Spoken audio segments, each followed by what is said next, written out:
Again, my song for this week is Kanye West, Hey Mama, off of his late registration album. Again, when it came to thinking about songs to pick for this week, I wanted to pick something that wasn't anything related to Tupac's Dear Mama. Unfortunately, though, after I thought about what other songs are out there for mamas, I thought, Hey Mama, and I was like, oh, I don't want to pick something that I guess is a parody of that song, and luckily I didn't.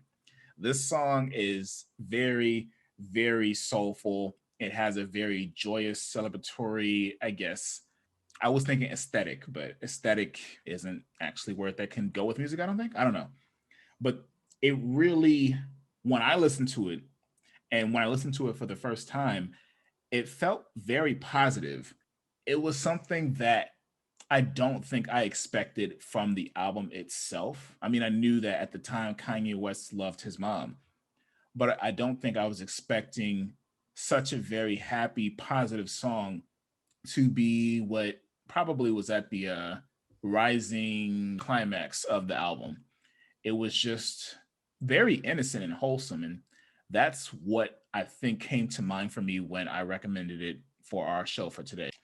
Throughout the course of the song, the one thing I can say that I noticed was that there was a lot of childhood influences, not necessarily with the lyrics, but with the instrumentation of choice that he utilized.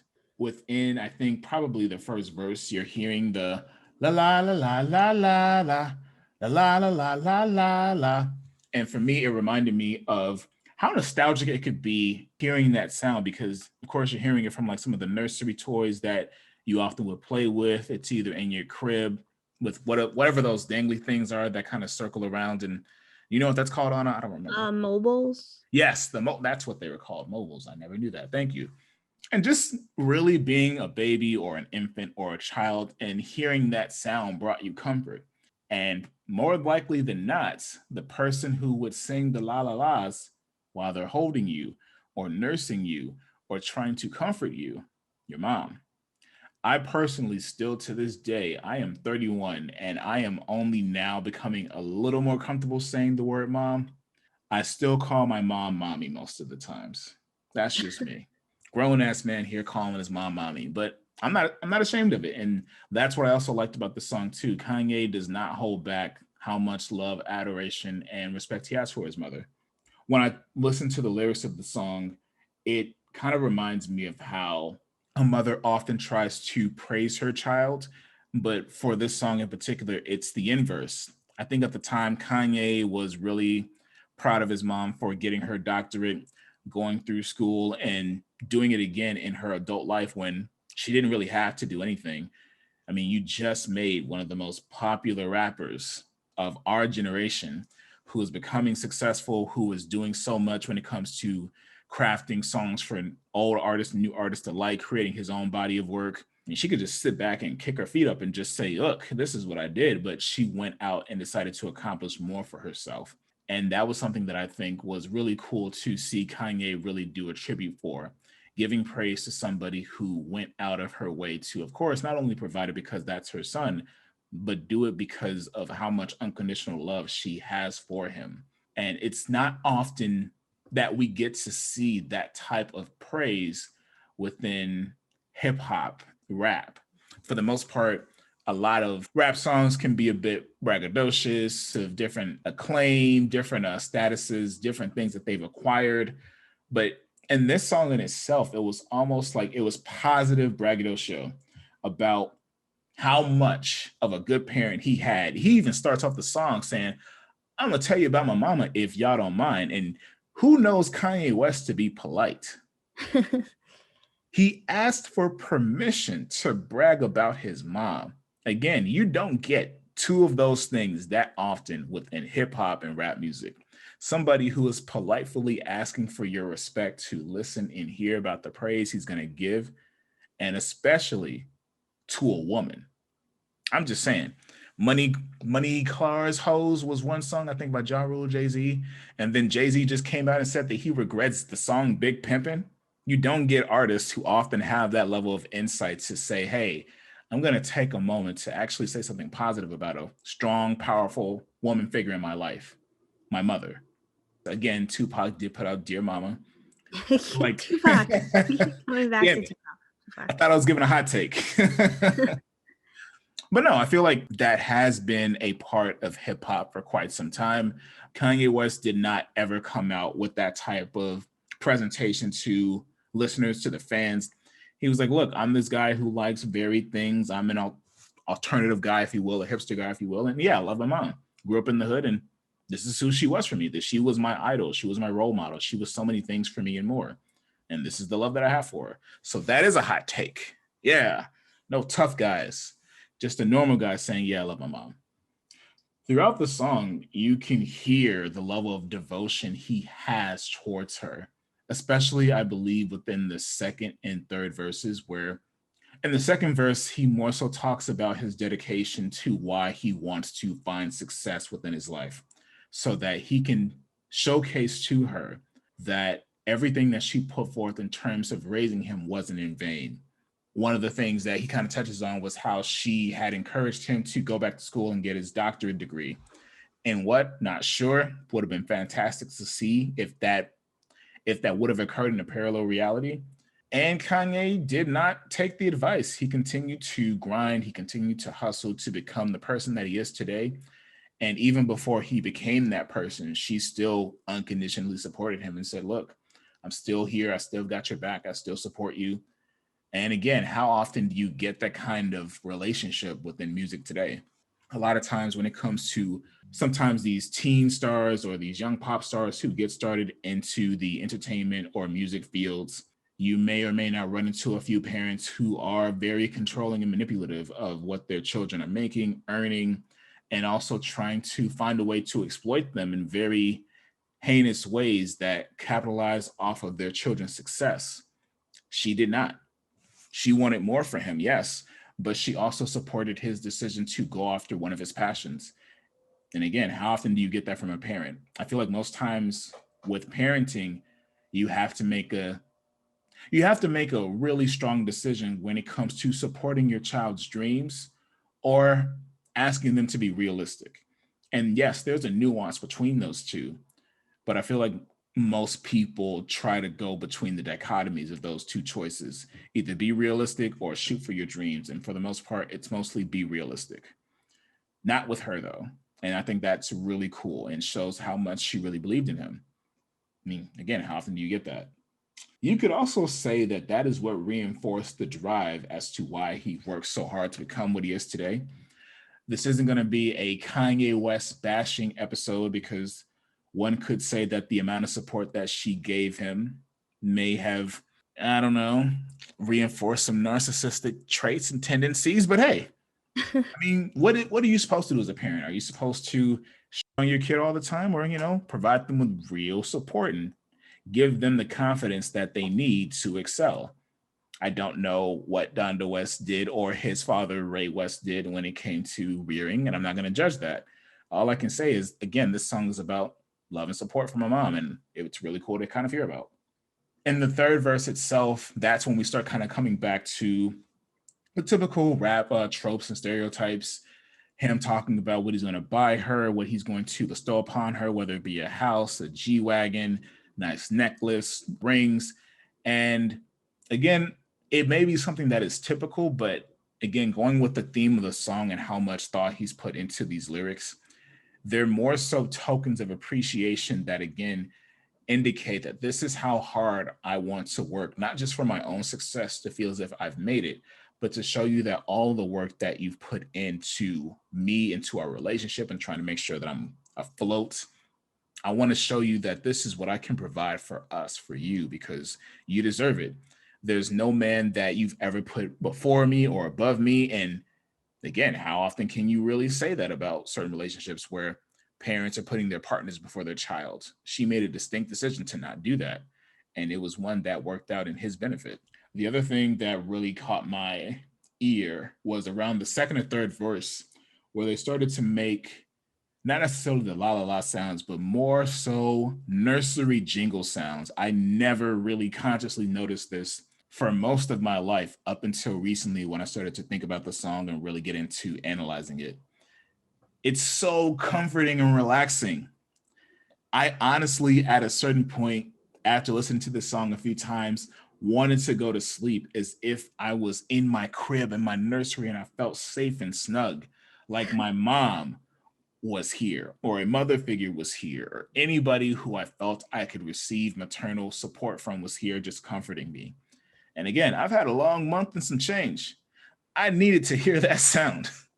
So maybe it was just me looking for it and not expecting to hear it, but subconsciously it came up and it was like, yes, this rejuvenates me. This makes me feel really, really good. And I can't help but to wonder if that was intentional by Kanye himself. I don't know. The guy can sometimes be very innovative and creative when it comes to how he orchestrates things.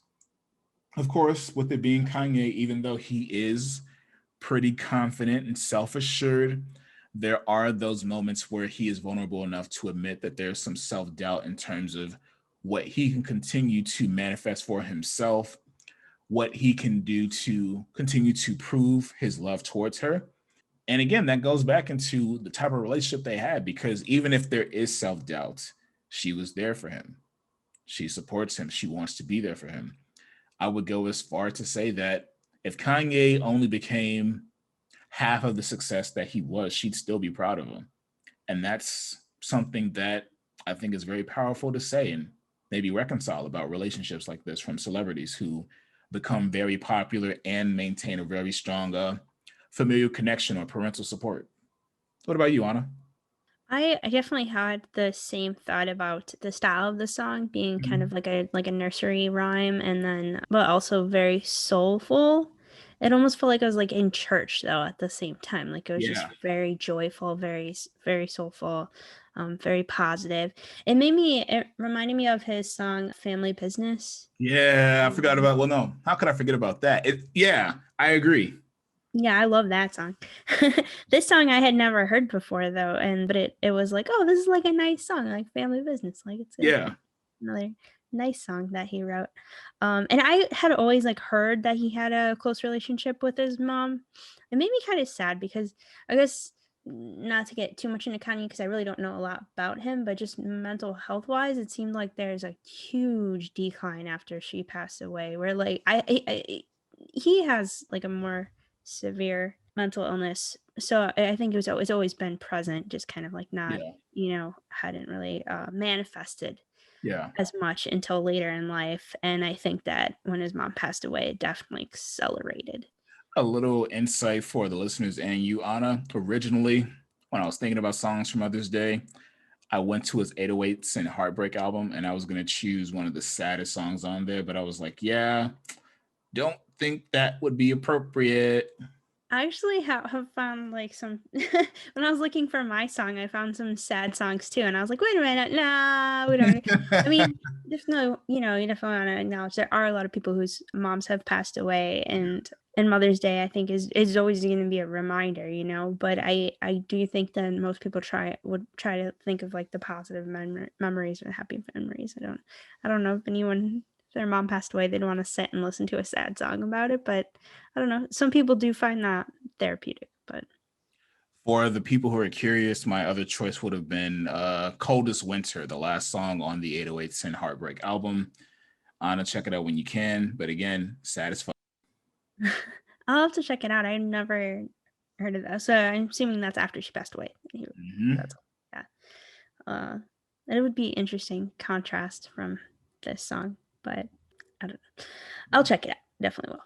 But more about the song, I felt like it was very genuine. I never felt like he was just making the song to make the song or to even be what's the word you always use, like braggadocious. It didn't Yeah, he's bragging about his mom, but it wasn't not like attention sinking. Yeah. I didn't get that vibe at all.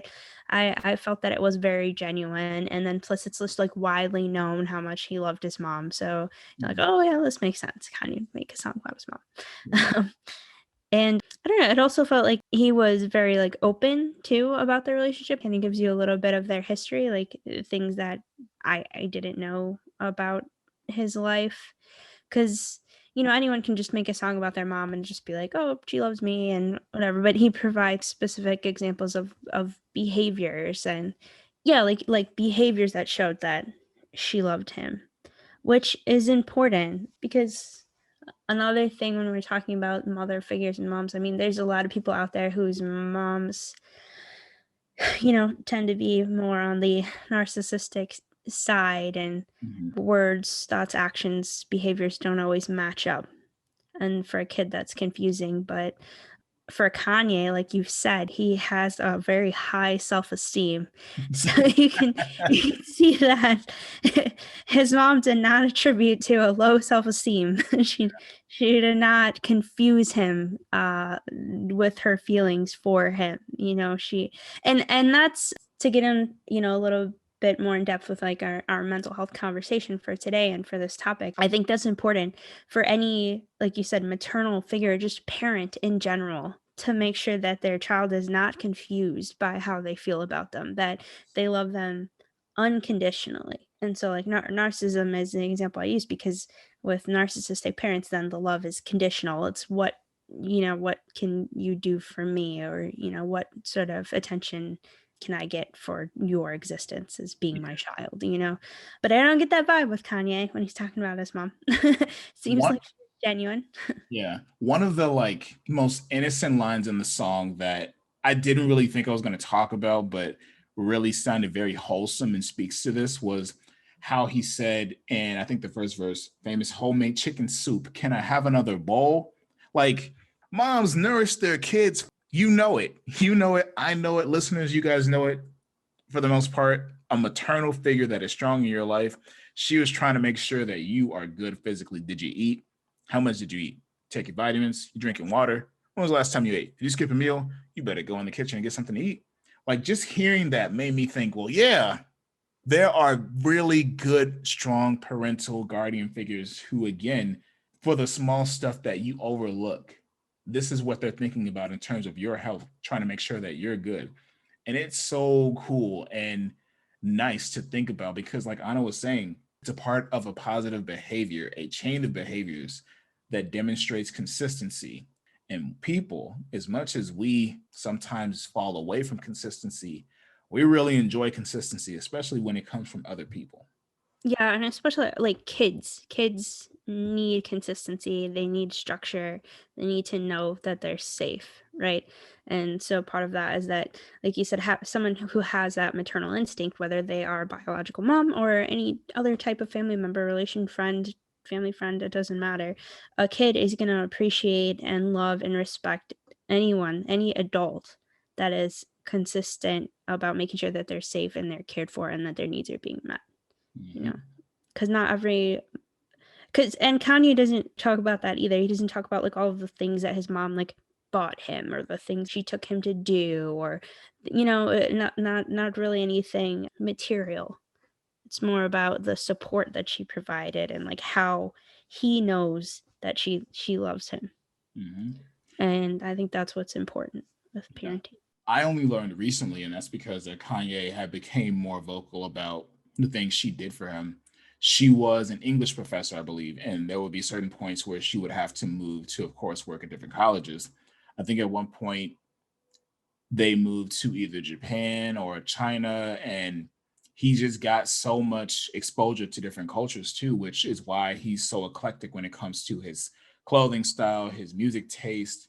And I think that that was one of the things that one who was very limited in thinking would say, like, oh man, that's kind of like superficial. No, it's not. When you find yourself an opportunity to expose your child to different perspectives, cultures, opinions, you're giving them the opportunity to see more about the world, see more about life, and have them engage in opportunities where they can be more nuanced as a person. And that I can say about Kanye, he is very multifaceted when it comes to who he is as a person. Yeah, I didn't know that. I knew she was a professor, but I didn't know that they traveled out of the country and everything like that. That's pretty cool. Yeah. I highly recommend hearing that song or listening to that song if you haven't already. And if you want to be sad when it comes to losing a parent or losing a girlfriend, long-term girlfriend, listen to 808s and Heartbreak album. Just don't blame me for it if you're really sad. Yeah, listen to it if it's going to be cathartic. Yeah, Don't. there are some good like upbeat songs, but I listen to it for the sad stuff. All right, so it's my turn, right? Right, Yes. right, right. So my song is I keep forgetting the exact name of the title. We All Sleep Alone by Cher.